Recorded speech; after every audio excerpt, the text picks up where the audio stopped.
வாழைத்தண்டு திரியெல்லாம் போட்டு பார்த்தேன், பொசு பொசுன்னு எரிஞ்சிருச்சு, பிடிக்கவே மாட்டேங்குது அப்படின்னு சொல்லுவாங்க. புத்திர பாக்கியம் இல்லாதவங்களோ அல்லது புதுமண தம்பதிகளோ இந்த வாழைத்தண்டு திரியில் விளக்கு ஏற்றும் போது விதை இல்லாத பொருட்களை நம்ம சாப்பிட ஆரம்பிக்கும்போது வித்துக்கள் இல்லாத ஒரு முக்கூட்டு எண்ணெயில் இப்படி தீபம் போடும்போது ஆண் குழந்தை பிறக்கும்.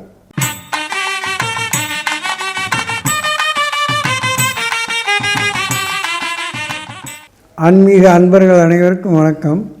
இந்த எல்லோரும் வாழைத்தண்டு திரியில் தீபம் போடலாமா, அதுக்கு ஏதாவது வழிமுறை இருக்கா அப்படின்னு கேள்வி கேட்டிருக்கிறீங்க. பொதுவாக எத்தனையோ திரிகள் இருக்குது. தாமரை திரி இருக்குது, வெள்ளை இருக்குது திரி இருக்குது, நூல் திரி இருக்குது, பஞ்சு திரி இருக்குது. இது மாதிரி இந்த வாழைத்தண்டு திரிக்குன்னு ஒரு சில இதுகள் ஒரு பவர். நிறையா பேர் நீங்கள் சொன்னேன்னு சொல்லி வாழைத்தண்டு திரியெல்லாம் போட்டு பார்த்தேன், பொசு பொசுன்னு எரிஞ்சிருச்சு, பிடிக்கவே மாட்டேங்குது அப்படின்னு சொல்லுவாங்க. பெரும்பாலும் வாழைத்தண்டு திரியை ஒன்றை மட்டும் என்ன செய்யணும் அப்படின்னா, எண்ணெயில் நல்லா ஊற வைக்கணும். ஊற வச்சா தான் அந்த திரியை எடுத்து வச்சிங்கன்னா பிடிக்கும். நீங்கள் அப்படியே கடையில் வாங்கிட்டு வந்த மாதிரி நம்ம நூல் திரி மாதிரி நினச்சி இதை வச்சிங்கன்னா எரியாது. அப்போ வாழைத்தண்டு திரி என்ன அப்படின்னா, வாழையடி வாழையாக வளருகின்றது தான் வாழைத்தண்டு திரின்னு சொல்கிறது. அப்போ வம்ச விருத்தி, புத்திர பாக்கியம் இல்லாதவங்களோ அல்லது புதுமண தம்பதிகளோ இந்த வாழைத்தண்டு திரியில் விளக்கு ஏற்றும் போது அந்த வாழைத்தண்டு திரி நமக்கு புத்திர பாக்கியத்தை கொடுக்கும். அதே மாதிரி தன ஆகர்ஷணம், அதாவது பணம் பொருள் இதுகெல்லாம் நம்ம வீட்டை தேடி மகாலட்சுமி எப்படியோ அது மாதிரி குபேர சம்பத்துக்கள் இந்த வாழைத்தண்டு திரி போடும்போது நமக்கு கிடைக்கும். இப்போ முன்னாடியெல்லாம் பார்த்திங்கன்னா வாழை மரம் பார்த்துருப்பீங்க. அந்த வாழை மரத்தில் சைடில் அது வாட்டுக்கு ஒரு தார் போட்டு முடித்த உடனே பக்க கன்றுன்னு சொல்லி நிறையா கன்றுகள் சைடில் சின்ன சின்ன குட்டி குட்டி கன்றுகளாக முளைக்கும். அது மாதிரி தான் அந்த காலத்தில் குறைஞ்சபட்சம் 10-16 பிள்ளைங்களை பார்த்தாங்க.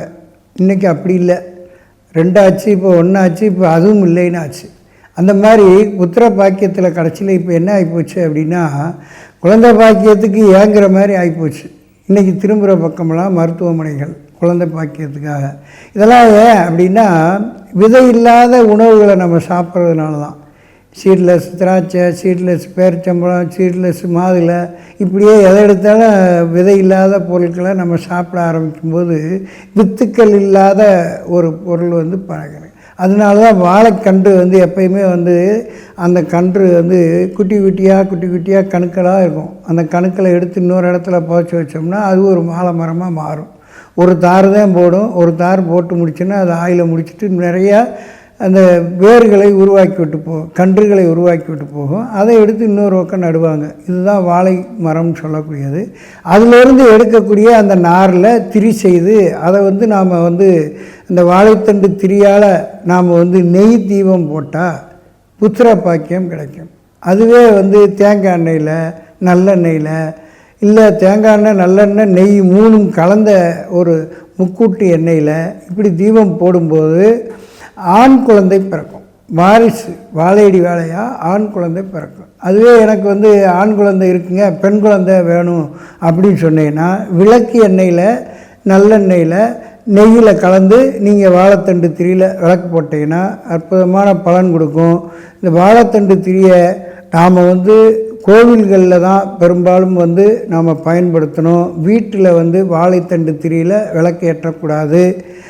ஏன் அப்படின்னா, பெரும்பாலும் வீட்டில் வீட்டுக்கு பின்னாடி இருக்கக்கூடிய முற்றத்தில் தான், அதாவது அந்த பின்பக்கத்தில் இருக்க பகுதியில் மட்டும்தான் வாழைக்கன்று வளர்ப்பாங்க. வீட்டுக்கு முன்னாடி வாழைக்கன்று வளர்க்க மாட்டாங்க.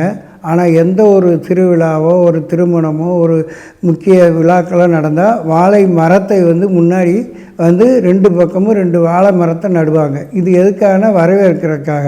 அதே நேரத்தில் வளர்க்கும்போது வீட்டுக்கு பின்னால் தான் வளர்க்கணும். வாழை மர திரியில் நம்ம விளக்கு போடும்போது நமக்கு குபேர சம்பத்துக்கள் கிடைக்கும், புத்திர பாக்கியம் கிடைக்கும். இந்த அரிய வாய்ப்பை நீங்கள் விளக்கேற்றி பயன்படுத்துங்க. நன்றி, வணக்கம்.